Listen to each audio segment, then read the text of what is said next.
Good afternoon, everyone. Hello. It's Afternoon. nice to be able to speak with all of you today. So, before we start, let me introduce you our first speaker of the day, which is Mr. Syed Mohammed Idid. He is an award winning PR senior practitioner with more than 30 years of experience in communication leadership, such as strategic brand advocacy, digital PR management, and etc. Currently, he is the head of strategic stakeholder engagement for Plus Malaysia.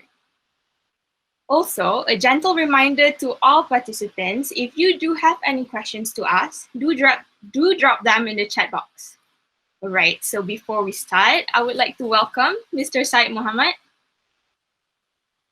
Hi, Anol. Thank you very much, Encik Zaki, and all of you hardworking students of University of Wollongong.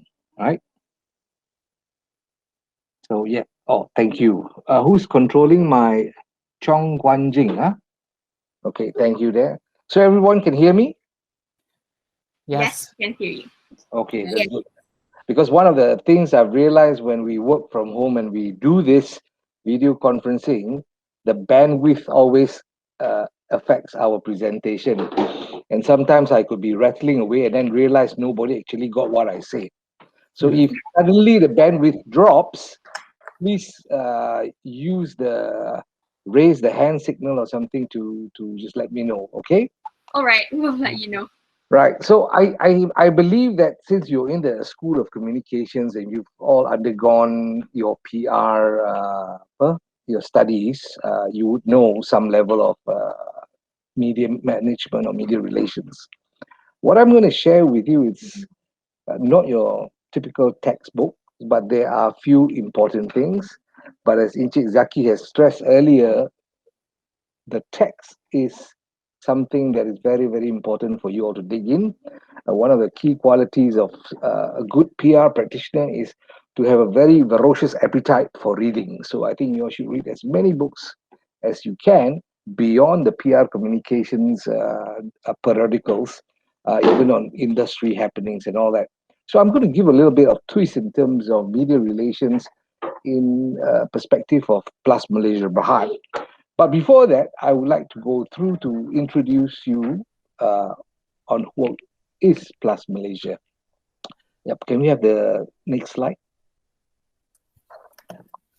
So you may or may not know, but we are the largest highway network. We encompass about 58% of the entire highway concessionaire.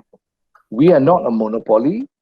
We have 6 highway concessionaires under Plus Malaysia Berhad. But in the entirety of the other highways that you do use more frequently than Plus are the intra-city highways, and there's another 25, 24 of them. All right. So we span a total of 1,100 uh, kilo, kilometers along the peninsula. All right. So we're very large. And I think what we do best for all our Malaysians and our travelers who come in is we provide safe and comfortable journey for you to go to your desired holiday destination and to balik kampung to be with your loved ones. All right. Next, please. So, as I said, welcome to the highway of the future. This is the vision of where the highway industry is going to move to. We're currently embarking on the RFID. I think most of you have traveled with your parents, or those who drive, you'll be using touch and go at the moment. But the ultimate end game is MLFF. MLFF is already existed in Singapore, but we are a different kettle of fish, so to speak. So there are a lot more challenges to reach that zone. But once that happens, I think everyone will be happier because you don't have to pass through toll gates. So as you know, there was a, a campaign or PR campaign, a reverse PR campaign that say Manso toll. I'm telling them, yes, one day there will no longer be tolls. There will just be gantries. But you still pay. Next, please. So just to share with you, why the leadership team, Dato Azman and the rest of our C-suite, why are they important in terms of PR? As long as the leadership empowers the communications team to do what it does, and is able to do, that is where the efficacy and the results come in. There are many companies whose leadership is fearful of communications or do not understand the power of communications. They only think of it as, you know, if, pardon my French, something hits the fan, then you call in a PR person. Or if you want to have a Buka Puasa celebration, then you invite the media.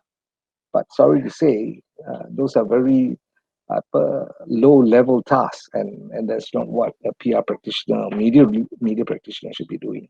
Okay, so just to introduce my leadership team, they're the ones that enable our strategic stakeholder engagement team to do the magic that we do for the highway industry. Next, please. So just to give you a broad expanse of when we do media relations, it's all about telling stories, right? But what sort of stories do we tell? And the stories come from the assets that we have, the people that we have, and what is our brand promise, which I'll take you through. Okay. So the bridges that you see there, we have to manage over 695 bridges. But I think many people could only know of one bridge, which is a Penang Bridge, right? But we have to manage more than that. You all stop at the R&R, you have your Dunkin' Donuts or your A&W or your KFC. So these are some of the things that we have there for highway customers. And what we do with them and what our highway customers experience to them, this becomes press fodder content where we can generate news for the media. Next, please. So this is in a snapshot, all the way from the facilities that we have. We also have a drone surveillance team. We have our patrolling services called the Plus Ronda. We have CCTV cameras at hotspots, right? R&R, landscaping is an important thing. So some of the landscaping are done, actually they're designed for safety, right? So when there's a slope, there's a hill, it's designed for a function, a purpose, right? So sometimes you say, hey, what is that? What are those things that are jutting out that when rain comes, the water pours out? Everything has a purpose for safety, okay? And all these little elements sometimes gives us narratives that we build upon, okay? Next, please. So this is our eyes. This is our Houston, right? This is the control center where we monitor what's happening on our strategic asset, the highway. Okay, the toll-free numbers are there. Don't worry, I'll share this. I know you can share this to all the participants. This is All right. information where you know that this is how we communicate to the media. This is how we communicate to the highway customers. A lot of the media plucked from our Twitter plus traffic, our VMS, and the local radio stations get our information so that we build awareness for the highway customers along their journeys. They get real-time information about what's happening, right? Next, please. So under the pandemic now, we used to serve 1.7 million highway customers a day. But due to the pandemic, people have lost jobs. The borders are not opening yet. But we're now experiencing, we would say it's a good, healthy number of 1.2 million highway customers. And we actually provide an essential transport link from the airports to the seaports. And that is accountable to almost 70% of Malaysia's GDP. I think what was very prevalent during the first month or 2 months of the MCO being implemented, the essential transporters of heavy vehicles were allowed to move. We created special lanes for them where the police and the military were able to give them quicker exit entry access so they could deliver the goods to the rakyat. Next, please. So, comfort along the highway. Most highways, even in Europe and America, do not have such R&Rs. They have a stopover where you can go to the public washroom to, when you make a bio call, and that's about it. But what we have included is we have 602 business partners, 417 stalls. We have commercial brands like Dunkin' Donuts, Starbucks, Kenny Roasters, A&W, the big brands are all there. So you can get almost anything you want. And why do we do this? Because you are customers. Now, why do you go to malls? You don't go to malls just to shop at H&M, right? You go there, you eat. So as you travel, you eat. We all eat, right? So we make sure that you do get not only sustenance, but you're given the choice of variety. Okay, next, please. So, ladies and gentlemen, we'll start now on what is media relations. I think most of you know the answer, right? So we'll start with we'll move to the next slide. If you all know Seth Godin, I use this because people really don't buy paying toll. People don't buy the tarmac on the highway. People don't buy a plus Roda highway patrol service. They buy the relationship of how the plus Ronda helped to deliver a baby on the highway. And I think recently, if you all saw on the viral, the plus Ronda actually helped a distressed student who was going to be late to catch a flight to the university in Korea, right? The car broke down and it was either a do or die thing, you miss your plane and that's it, your opportunity. But these are stories and they're magical stories. And all of us love magical human interest stories because it's something that we all feel that we would love it to happen to us, right? So how when we all look at stories, it has to have that personal connection.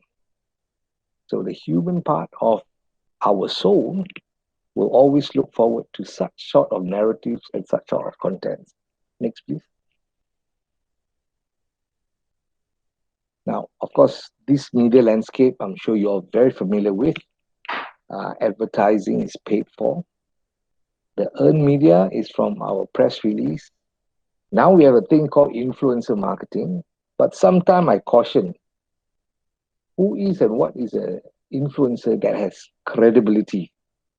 Most influencers now sell them, have a price. And if an influencer have a price, you turn into paid media. So your credibility is less when you advertise, right? So shared media is something that is a third-party platform, but we share our news. I think Arno knows I share my news on Instagram with her, on Facebook. No, Yep. she's not on Facebook. Facebook is Yeah. Facebook is for old people, right? So uh, and of course Twitter. Twitter is technically Twitter is a headline news. Instagram is your paparazzi Vogue entertainment news. Facebook is basically your more in-depth news reporting coverages on issues and things that are happening, right? And of course, your own media, like Plus, we have our platforms from our own Plus website, from our own Plus Malaysia Instagram. Uh, we have our Facebook, our Twitter. We even have it on LinkedIn, right? And I always remind my team, if you want to see how we progress in terms of the message that we send out, just look at our Twitter page, our Instagram page. From the commercial messaging to the safety messaging to the message of comfort to the message of technology to the message about people, that is the proof of the pudding of how much work we have shared out, right? So I always also share with people when in my younger days, what's the difference between advertising, PR, and marketing, right? Marketing is you tell a girl you need a man. Advertising is it tells the girl that this man is rich, handsome, well built, and has lots of money. Public relation is when her best friend tells her that, hey, girl, this is the right guy for you. That's third party endorsement. Okay, so next, please. So, understanding the news media. before the internet, the management of news media is very straightforward, right? It was a platform, it was an organization, it had a design, it had an agenda, right? While it was supposed to report news, it had a two-tier agenda, right? One is the agenda of the nation, the government. One is the agenda to keep the citizens abreast with latest developments and news, right? So the media now has evolved to citizen journalism, where you and I can report things. We can actually post what we're talking today and put it on Facebook and talk about the information that we've shared. We create followers, we create an appealing narrative that people say, hey, UOW is doing these fantastic programs. They're getting in, really high caliber speakers like Mr. Niti, Nile, to come and share information. What this does is creates an optics to the other students of other university and the wider audience that in terms of the communication learning process that University of Wollongong is having, you're able to inject industry speakers to share deeper experiential knowledge with the students. There's something very valuable, and that puts you in a positive light, right? So the two things, media relations and public relations. Media relations says it all. It's how you have your relationship with the press gentry, right? Now, the press gentry today, of course, has evolved from somebody who's in New Straits Times or Star or Utusan or TV3 to even online media owners like, say, Vibes, Malaysia, Kini, uh, even specific automotive media, Careta. I have to mention it because it's a friend, right? Because now the media is so proliferated, right? Almost everybody and everything can become a medium, right? So media relations will inform the public of your organization's mission, the policy and practices, right? Now, public relation is beyond media to the general public, and the general public then is broken down to the stakeholders that are important to your survival and sustainability. So for the university, the Ministry of Education, higher education is an important stakeholder, right? The NGOs that you connect with so that can influence, policies towards you. The agencies under the Ministry of Education, of Higher Education, is also important, right? Your Ministry of Foreign Affairs, because you got teachers coming in overseas, you got foreign students. It's very important. Ministry of Human Resource is also important because the university has staff, right? So all these stakeholders, you will be able to chart them out in a stakeholder matrix and plot their importance to your companies or your university or your organization's longevity and survival. And this is one of the components that public relation does, right?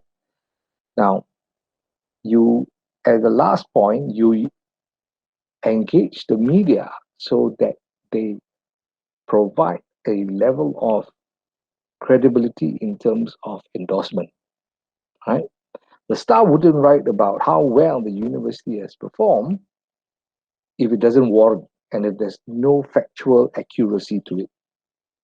And we tend to have more trust these days with the bona fide media that has been established because they need to verify the data or the news.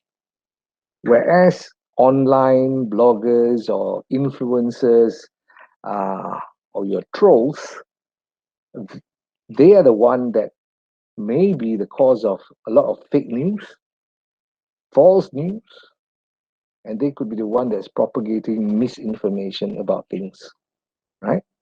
So I'm sure you also heard about the Nilofa slipper fiasco, right? So Nilofa herself is very clever in terms of using the social media platforms because one thing we all know prior to the internet, the audience or the human beings that pick up a newspaper will most likely keep their opinions to themselves.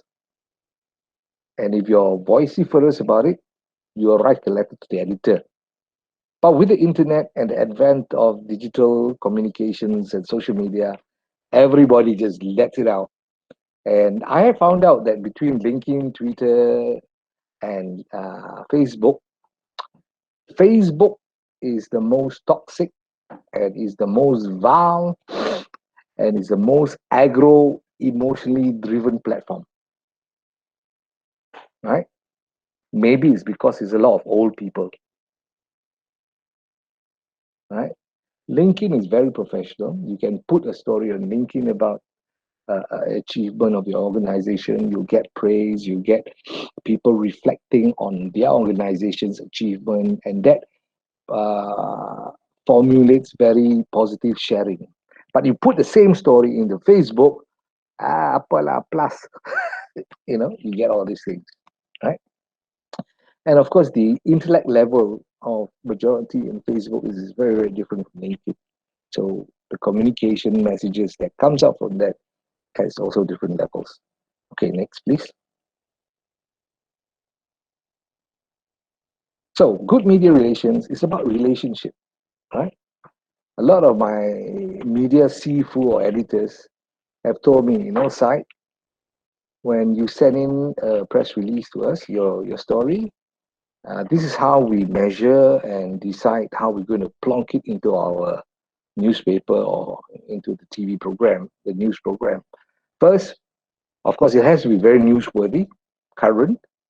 It has to be something big, so it's national news or international news, or if it's something revolutionary, about imagining now that the entire highway do not use CCTV anymore, but they have high-powered drones that float around, and the drones are going to zoom in on your car, and if you have a distress, and they even can track that your car engine may be failing soon before you know it. Come on, that's revolutionary. That would make headlines in the media, right? But he said one of the most important things is also relationship. So between all these are equal, right? For two brands, the factor that changes it is I have so much space. Both are equally sexy news pieces. But hey, I know Syed more. He's a friend. I will take his story. So, ladies and gentlemen, when you go out there one day and you work in PR consultancies, it's very, very important to nurture a relationship. Everything, whether it's your work relationship with your colleagues or your bosses, you need to build it, and you need to build it in a very genuine manner. You don't build it because you want something from them. It has to be a mutual, reciprocal relationship that garners respect. Then only you will get the support that you want and you need. All right? Preparation is key. You cannot simply just whack your press release without head or tail. Your content, your story has to have a purpose. Why are you telling this? Would the media be interested? Would it help them to sell the papers? Does it matter to the reader, the rakyat? These are questions you need to ask before when you start charting your press releases or your story. Practice. And this is one thing that I find that a lot of young people don't do is to practice writing. Some say, oh, I've gone through the course. Yes, there was a module in the press release writing. I'll just share with you Franklin D. Roosevelt, his speech writer, newly on the job, wrote a very important speech for him. And he went to see the president, wanting to submit the draft. And Franklin D. Roosevelt saw him at the door and said, "Go away, do it again." He was like, "Oh, right, okay." So he went off. The president told him to go back and write. He hasn't even showed or put the draft. He came back again. Same thing. After a few times, and once he actually got into near Franklin D. Roosevelt's desk, because the president was so busy when he saw it. What are you doing here? I've got the draft. No, no, no, no. Just go and rewrite it again. After about 7, 8 times, when he came back, he said, Mr. President, I've relooked, reviewed, rewritten everything. This is the draft. Please have a look at it. Then the president said, okay, leave it on desk. I will.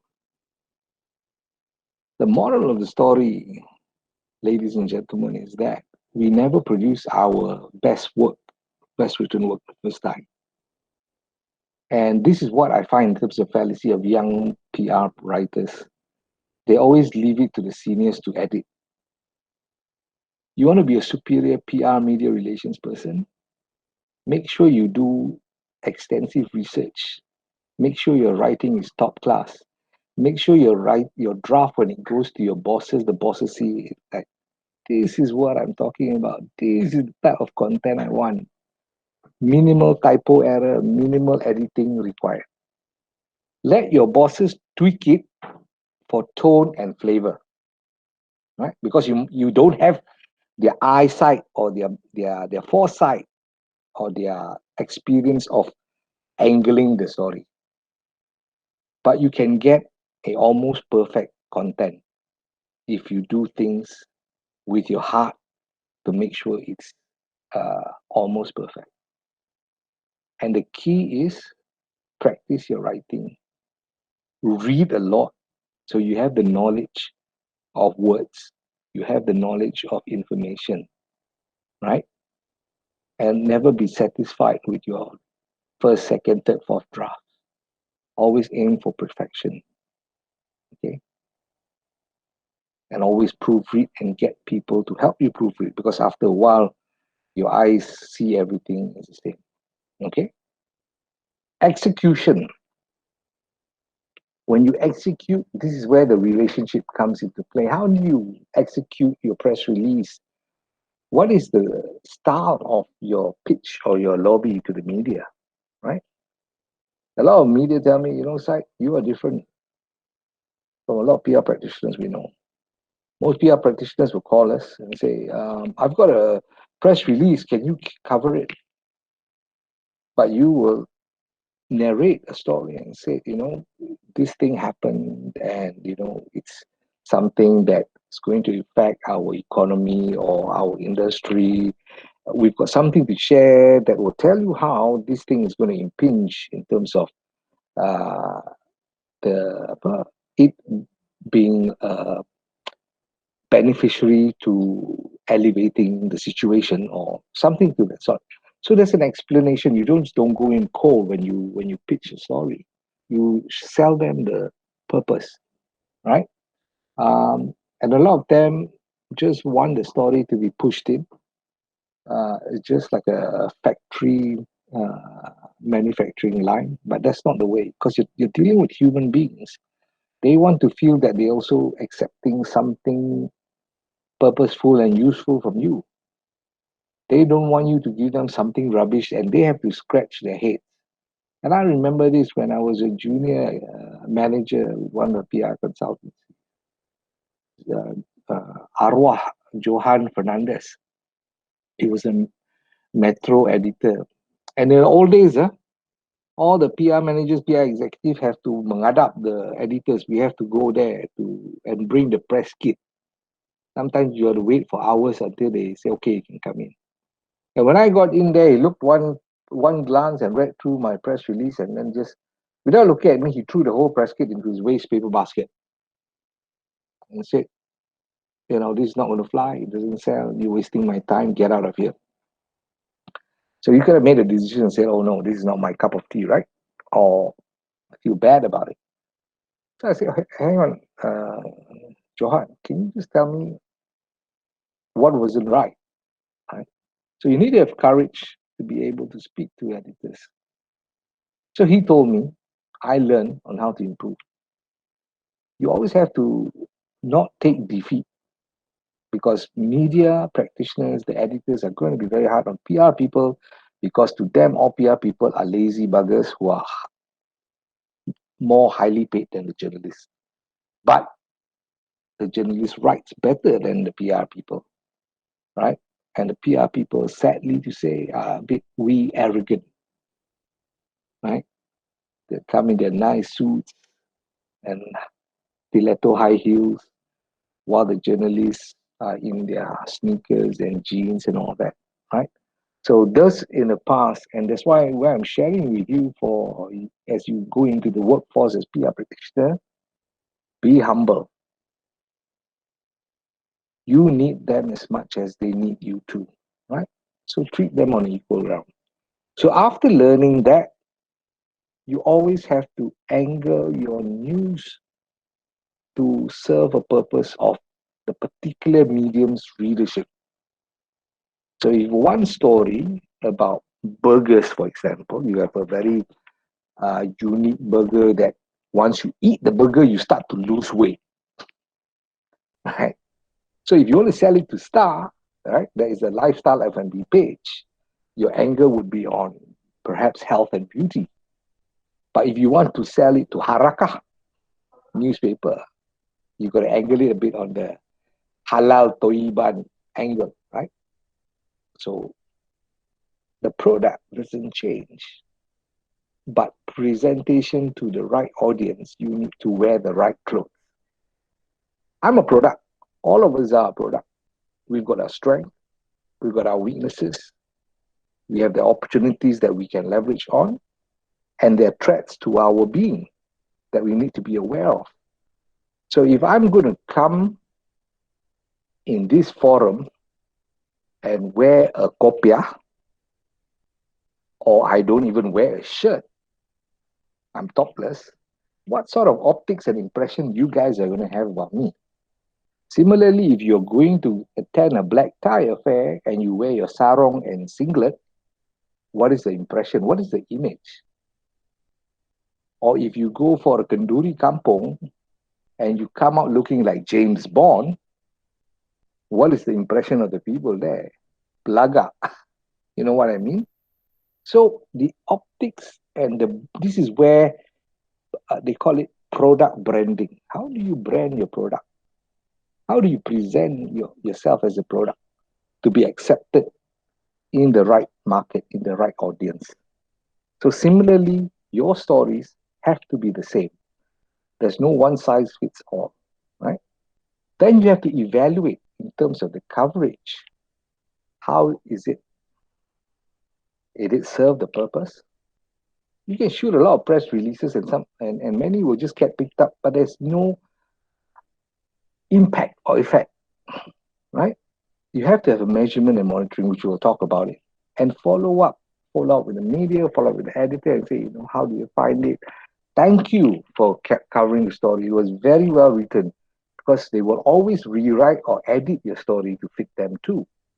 And if they have embellished your article, tell them thank you, appreciate their support.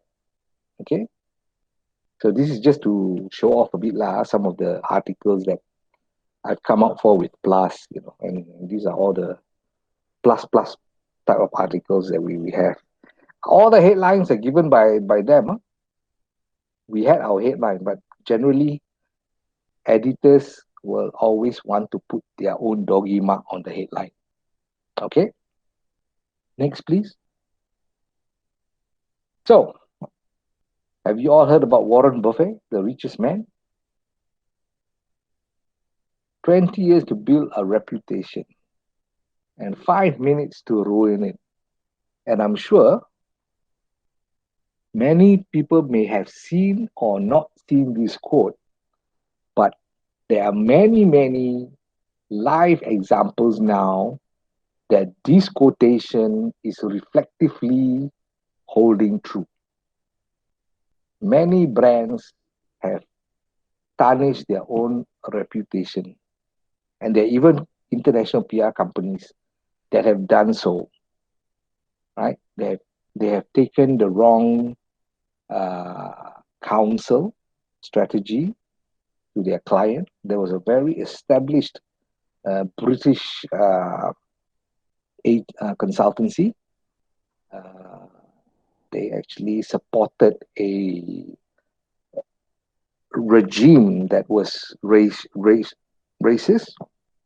And when that story broke out of what they were doing and how they were guiding, their reputation took such a terrible hit. The ASEAN shareholders had to pull themselves out and create a separate brand. They didn't want to be even associated or connected to that brand name, which was at one time one of the top 10 uh, international PR consultancies that PR practitioners of anywhere would want to work there, to have that prestige. Okay, so always remember this. It's very easy uh, to destroy your reputation, your company's reputation, but it's very difficult to build it in a positive light. It takes a lot of work. Okay, next, please. Um, Mr. Syed, Yeah. you have around 16 minutes left for Okay. your session. Yeah, just a Okay. reminder. All right. So I'm going on very quickly how to build a media relations strategy. Very quickly, you see the messaging framework, brand promise, positioning statement, the pillars. Let's move to the next slide where this is the 5 brand pillars of Plus. In the past, before the new management, everybody said, Plus just collect toll. Very operational, very cold, very archaic. But with the new management, we repurposed our direction. And what do we do when you come onto a highway? We want to take good care of you every step of the way. And how do we do that? Is from our 5 brand pillars. Safety is non-negotiable for us. It's very high safety mindset in everyone at Plus. I'm not supposed to drive and even talk to you, even though I have a hands-free kit. If the MD calls you and you pick up and he finds out you're on the car, or he will tell you immediately switch off, call me when you stop somewhere. We've even got campaigns called UAUC. What? UA, alamak, now I forgot. Something to do with unsafe condition and unsafe acts, right? So unsafe act is as you walk, you're playing with your WhatsApp. That's an unsafe act, right? People have knocked into pillars. Unsafe condition is as you're walking and you're having an unsafe act, but you don't see there's a crack on the pavement. So that's unsafe condition. So we were drilled to have a campaign to spot all this. What that did in the process, psychologically, it made us more aware. And we all started to change our behavior to become more safety conscious, right? Comfort. When we talk about comfort, we talk about providing service, providing opportunities of that will give the customer an experience that provides peace of mind and enjoyment. So if you go to a RSA, it's not like the old RSA that's cut and dry, that everybody sells nasi lemak or everybody sells laksa. So there's a plethora, a potpourri of different dishes from the local dish and from the different states and from international brands. So you have a wide array of choices to enjoy yourself. Social impact is very, very important to the 1,100 kilometers long, where when we built it, we broke through many hinterlands, and those little hinterlands have now become uh, vibrant, robust mini economies, like Pago, Bukit Gantang. Dulu, they were very much the backwater kampongs. So the social impact that we look at is in our CSR and sustainability platforms, where we make sure the B40s and those uh, fence line community that works in our RSA, we look at ways to help better their lives, how to elevate them. We have a lot of business partners who have their stalls 10 years ago, in our RSA, which is the rest service area, some of you call it R&R, they have been able to expand their business in terms of being F&B entrepreneurs and even have moved out from the highway into the little market centers and the towns nearby. People, for us, people is very, very important. And of course, in PR is when you talk about public relations, it's about people and how do you engage and interact with them. And of course, technology, as we're moving forward with RFID, MLFF, we're looking at car recognition so that we're able to look at whether that car or that heavy vehicle, whether it's overweight, because if it's overweight, the tires could burst and leave debris, and the debris become obstacles on the highway, which could lead to traffic incidences. So these are some of the things which I will tell you now. Just go to plus.com.my. All the press releases and the information about us, what we're doing for safety on the highway is all there. Okay, next, please. So how to write your story and get picked up? You have to have a good writing ability. So it's not only press release, it's also your FAQs for your senior C-suite, for your MD, byline articles. You can even do feature stories on specific things. And of course, you have to accompany it with visuals. You know the old saying, a picture paints 1,000 words. So visual, now they call it data visualization, right? These are very important things to help you tell your story, because sometimes the platform space is so small that your written word can only encapsulate so much, right? So you have to be very succinct and precise in the written message, and how you can supplement and strengthen it is through your visuals. And of course, with voice and audio is through interviews, whether it's on radio or whether it's on TV. You create a persona that you are a sought after brand that provides valuable information that the right wants to hear, and you will get the TV stations and radio stations knocking at your doors. And at Plus, we've successfully done it, right? So what that gives us the opportunity is we have the first right of refusal, but it also gives us, knowing that there's so much demand that they want to interview us, we plan and chart our content program flow, right? Next, please.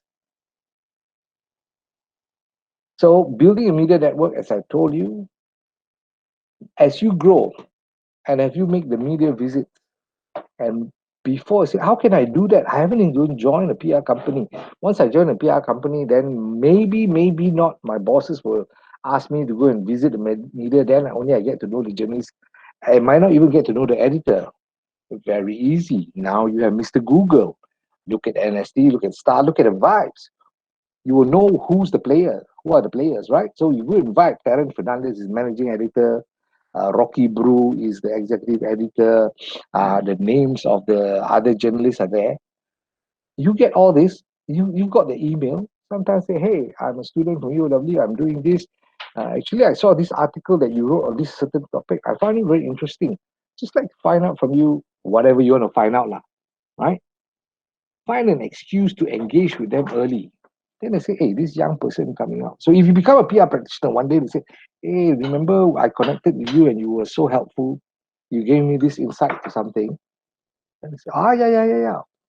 So at least you're not the PR practitioner, the sport one, expecting them just to write the story for you. You actually went out to engage them. And this is where human beings feel the number one of any human being, that all of you that I'm looking at, all of you, what do you want in life? It's not money, it's not riches. All of us just want to be recognized. We're acknowledged.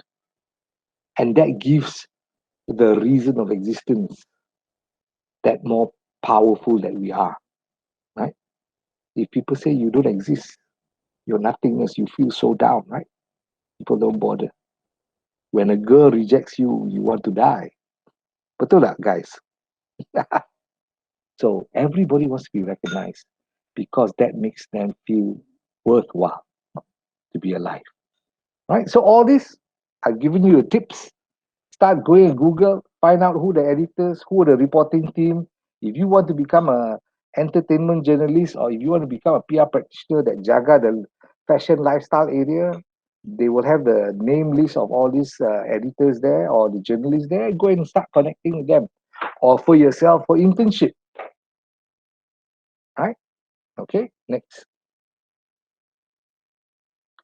How to get coverage? I already told you. You have to pitch and think like the editor. My story good enough. If I were the editor, if I look at the headline the way I wrote, would he throw it into the dustbin? Right? Inbound PR, make your news findable in an online newsroom. Okay? So this is where you need to strategize. How can I get my fodder into the SOCMAP platform? You can start already. Start creating news stories of your own. Are any of you on LinkedIn? Start writing stories on LinkedIn. How the Plus Highway head of strategic engagement gave me an insight of this, right? So what you do is you're leveraging on third party, which is me and the other speakers, to give you that visibility. If they know that, or you want to use better, have a conversation with Tony Fernandez and say, hey, Tony told me this, right? To get brand visibility, always wear a red cap called Air Asia. Sorry, that's a joke, right? But yeah, iconic things, right?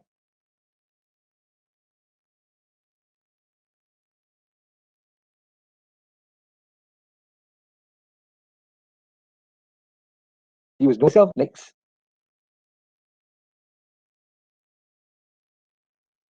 Now, how to work and respond with the press. This is where practice comes into play. When you write a press release, write it from the heart. Write it as how you speak it, not your static type of cold cut press statement, government style. I'm the government, I'm the authority. Hey, you listen to me. No, no, no, no. Speak to them, speak to the media. Because the media will speak to the audience, your audience, right? So one of the key things is practice. Look at yourself in a mirror, read your press release. Actually, what you all should do after this, write a press release about yourself. Imagine yourself. How do you sell yourself in a press release? We have all this appointment release, right? Suddenly, X and X is now become the CEO of this company. He has this experience, blah, blah, blah, blah. And then there's a quote from a third party. The Minister of Finance said, yeah, we're putting him into we made the right choice of making him the CEO of CIMB, blah, blah, blah, blah, because of his experience, blah, blah, blah. So that's third party, right? The other way that the press can be engaged is interviews. To prepare for interview is like preparing for your exam. Study the subject matter. Think beyond the box and ask the question that what the media or the press is going to ask. Ask the hard questions be the devil's advocate and find out and Google and research and speak to who you can find as subject matter experts to give you that guidance or that point you to the right way to get the information so you can prepare for it. And what to do if you find yourself in a crisis situation. So if you're in a crisis situation, how do you respond to the press? So before the crisis hits, it's all about thought, all about thinking. What are the possible and plausible crisis scenario that is going to hit you? For you guys, your immediate crisis is, I flunked my comms exam and I'm not going to make it and graduate. So what do? Sit down. What is your course of action to mitigate that crisis? Study lah. Get a study group. The study group, don't go and find lazy people. Find people who are credibly clever and who can help you. And also find the credibly clever people who are helpful, because they are clever people who are very lazy and don't want to share knowledge. So stay away from those. So you know the steps. When you think carefully, risk management is something It's not a management speak. Every corporate got the risk manager. But if I'm going to go to the market to buy vegetable and I list down what I need to buy in the market, how much time I'm going to take, where is the parking, if I'm going alone or with my wife, are we going to carry a trolley bag or just a bag? These are all risk mitigation preparation, right? Suddenly you go there, oh, I want to buy extra, fine. Your bag tak cukup. Oh no, I have to rush back, go back to the car, drive back home, bring an extra package because I don't want to pay the 20 cents. So your risk is what? You have wasted time. So risk management, preparing yourself in crisis situation, sometimes just needs you to think a bit more. Not think harder, think a bit more. Scenario planning, think of this situations, and then create the situation, the scenario, play it out with your friends and do a simulation. Right? Okay, next. How much more time do I have? 5 minutes. I know. Yeah, you have 1 minute left. Okay, so measuring your PR effort, you guys can go and find out there are a few media monitoring company. From the chart, you will know that at the end of the day, you want that advocacy. That's the highest level of success in media relations.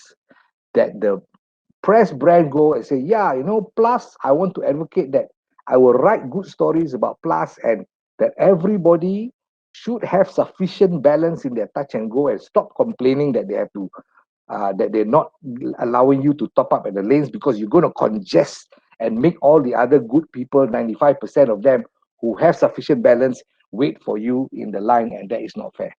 Okay, that's a bit of a plug. Okay, next. So some people say this could be false news. Bill Gates never said that. But nonetheless, the optics is there. And as a PR practitioner, I buy that. So if you had one last dollar, spend on advertising, marketing, or PR.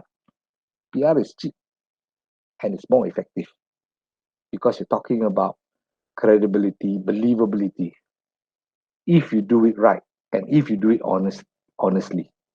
So the last thing that I want to part for you guys is to be a hit with the media, you need to be honest, you have to have integrity, and you have to be transparent. Don't hide things. So the HIT formula works every time. And remember, in the PR world, spin doctoring is a bad word. So never try to be a spin doctor. Right? And I guess with that, this is my last slide, correct?